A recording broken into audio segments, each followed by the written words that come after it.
Be vegan, make peace, do good deeds, heaven Godspeed.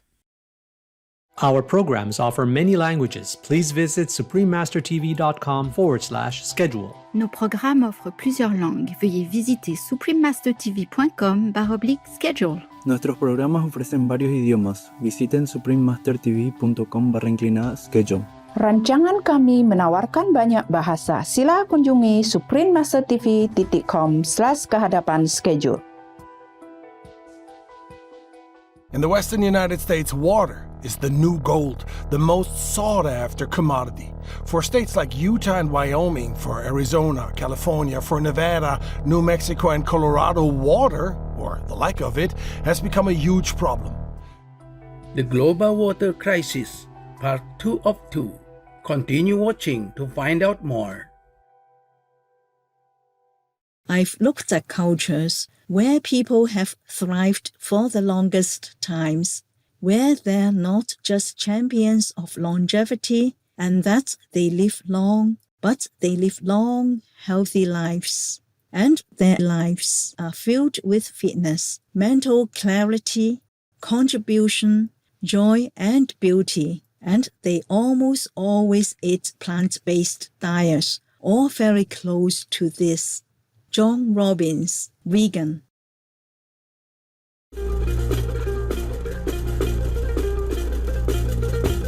Today's show will be presented in English and French with subtitles in Arabic, Aulacese, also known as Vietnamese, Chinese, English, French, German, Hindi, Indonesian, Japanese, Korean, Mongolian, Persian, Russian, Spanish, Thai, Ukrainian or Uranian, and Urdu.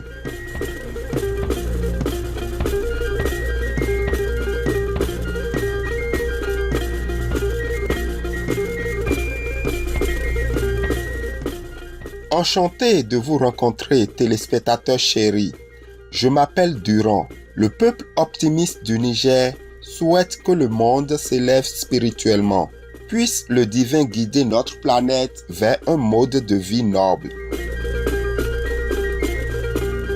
Bienvenue dans notre émission, La crise mondiale de l'eau, partie 2 sur 2.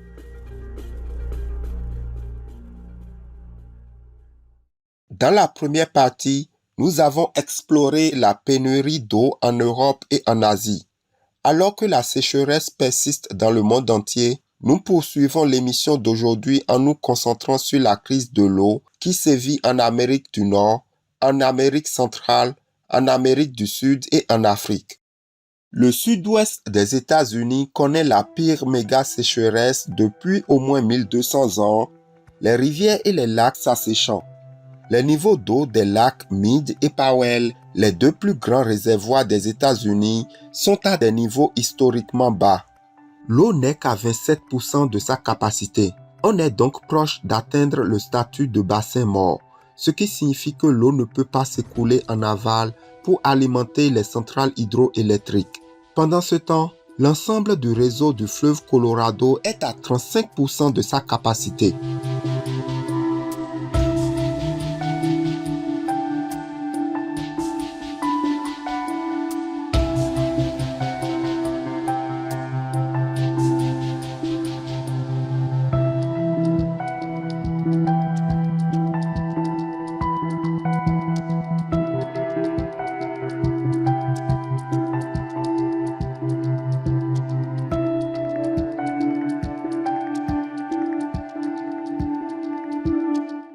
The Colorado River, the direct lifeline for more than 42 million people and indirectly for tens of millions more, is in peril. It's really bad right now, and it's only supposed to get worse next year. We, experts, decision makers, we've known for decades that there is this challenge on the Colorado River. We've known that we take more water out of the system than the river can actually supply. Like, we've known that.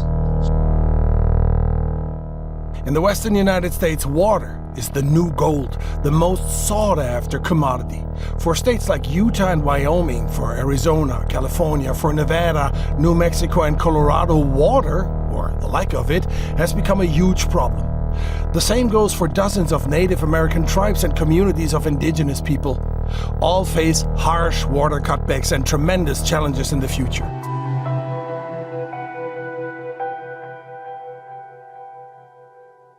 L'honorable secrétaire adjoint du ministère de l'Intérieur, Tommy Baudreau, a déclaré « La sécheresse prolongée qui frappe l'Ouest est l'un des défis les plus importants auxquels sont confrontées nos communautés et notre pays, et la crise croissante de la sécheresse est due aux effets du changement climatique, notamment la chaleur extrême et les faibles précipitations. Le système d'approvisionnement en eau atteint un point de basculement et les autorités prennent des mesures pour réduire la consommation d'eau alors que les agriculteurs américains voient leurs moyens de subsistance fortement menacés.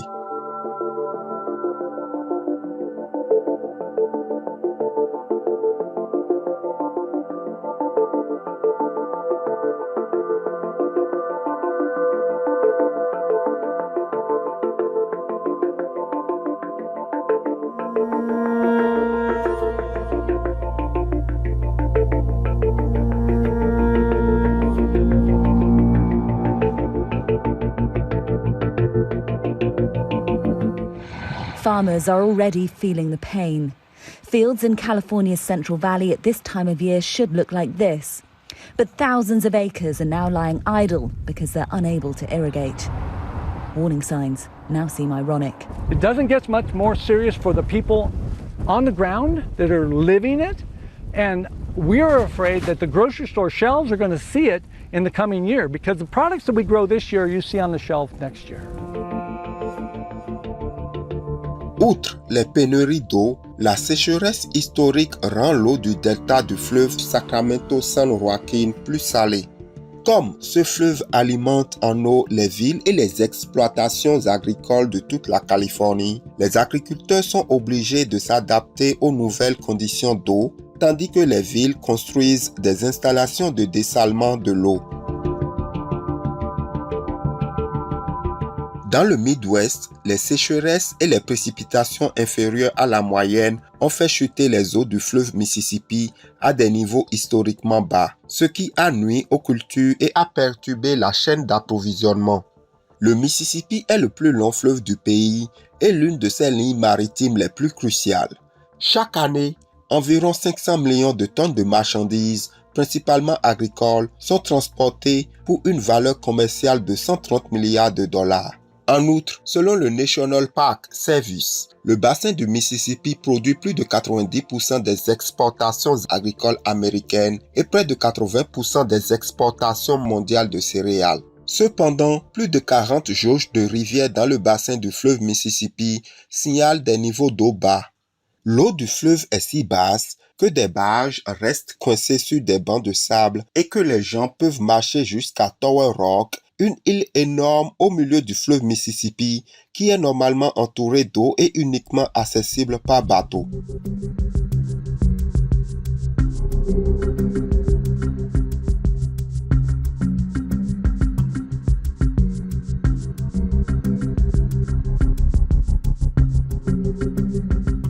Au Mexique, à quelques heures de route de la frontière américaine, la pénurie d'eau est pire et les habitants font la queue pour avoir de l'eau.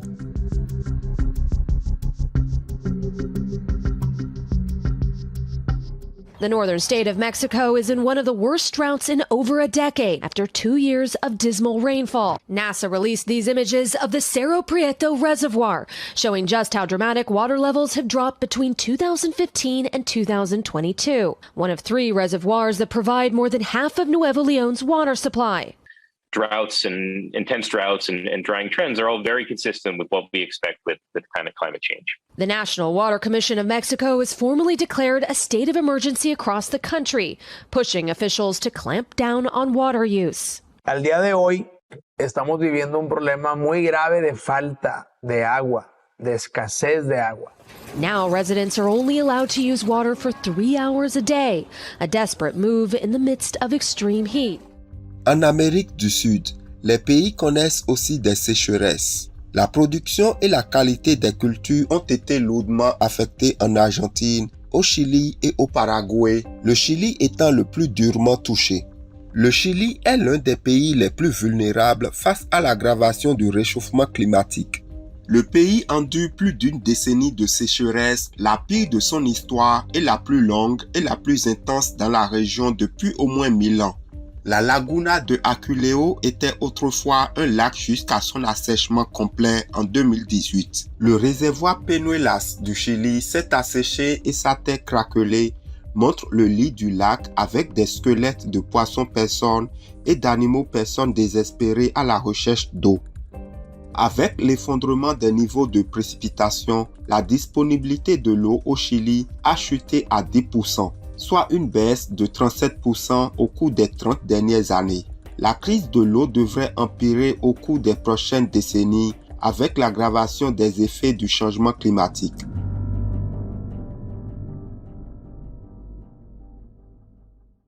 Regan, your palace in heaven is confirmed.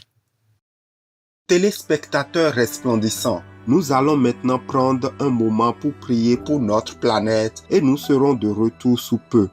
Veuillez rester sur Supreme Master Television.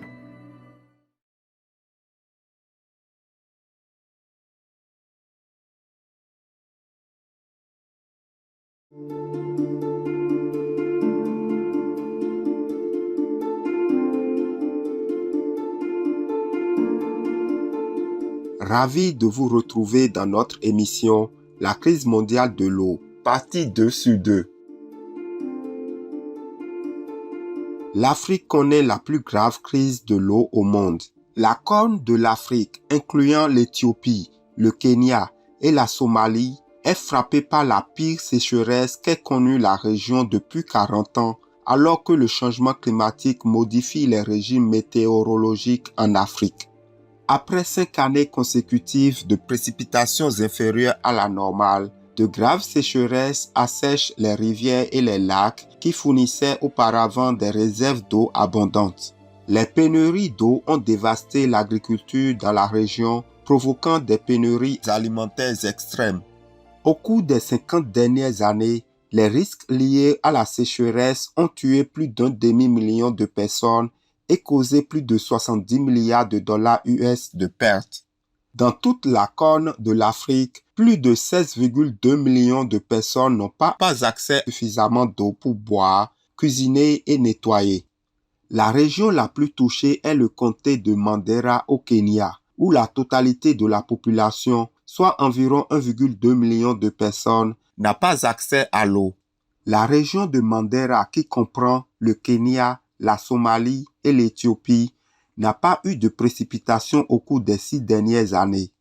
Dans la petite ville d'Elwak, qui compte environ 100 000 habitants, tous les réservoirs d'eau et les puits se sont asséchés depuis longtemps. Des camions-citernes sont utilisés pour apporter de l'eau à la ville, mais les réserves ne suffisent que pour 15 000 personnes, ce qui laisse 85 000 personnes sans eau, soit 85% de la population d'Elwak. Les habitants de cette région seront contraints de quitter leur foyer si la crise de l'eau ne prend pas fin rapidement.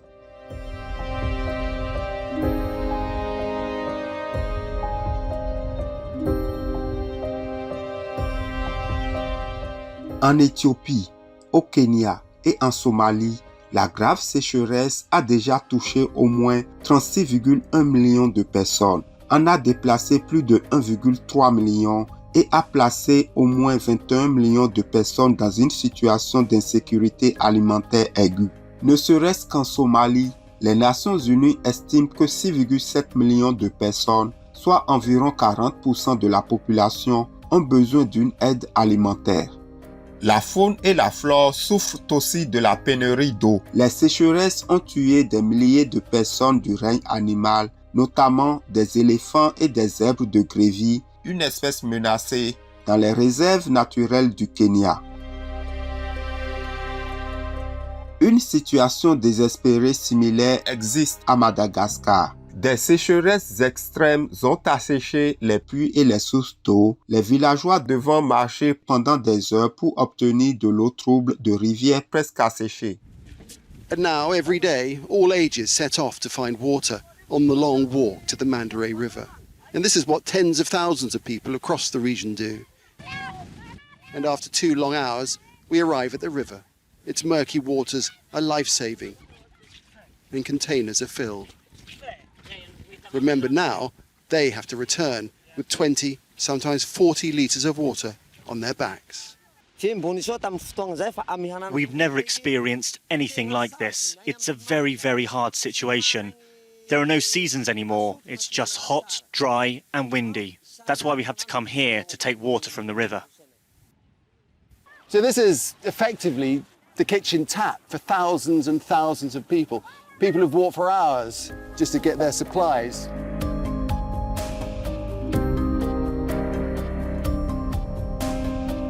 Outre les sécheresses et l'épuisement de l'eau dû au changement climatique, nous surutilisons les ressources en eau depuis des années, principalement dans l'élevage industriel des animaux personnes. Maître Suprême Chin Hai, vegan, dit que nous devons tous agir pour sauver l'eau de notre planète avant qu'il ne soit trop tard.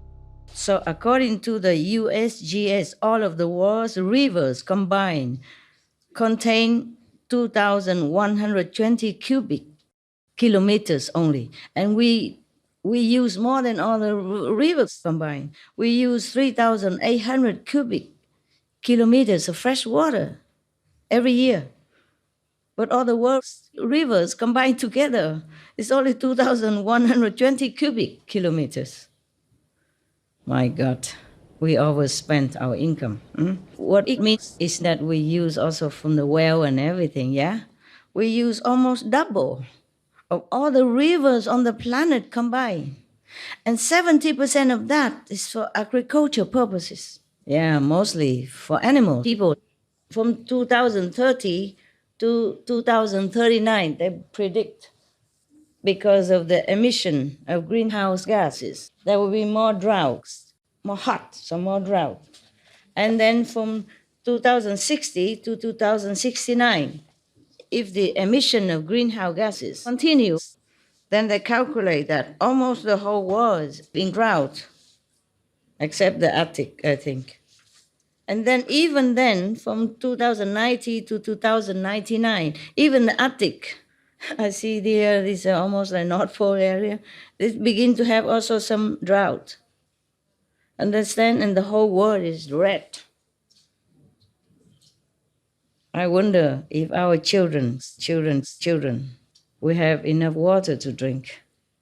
Not to talk about giving to animals, people. If we don't stop the greenhouse gas emissions due to animal people products, and if we don't stop the use of too much clean water for the animal people, livestock industry, then our children's children will probably die from thirst. C'est terrible.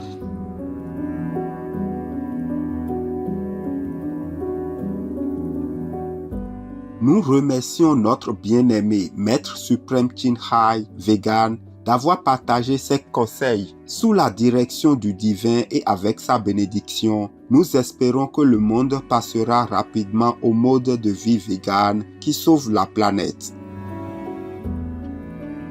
All information concerning the scientific evidence of climate change and its solution is in Supreme Master Chin Hai's book, From Crisis to Peace, free for download at crisistopeace.org.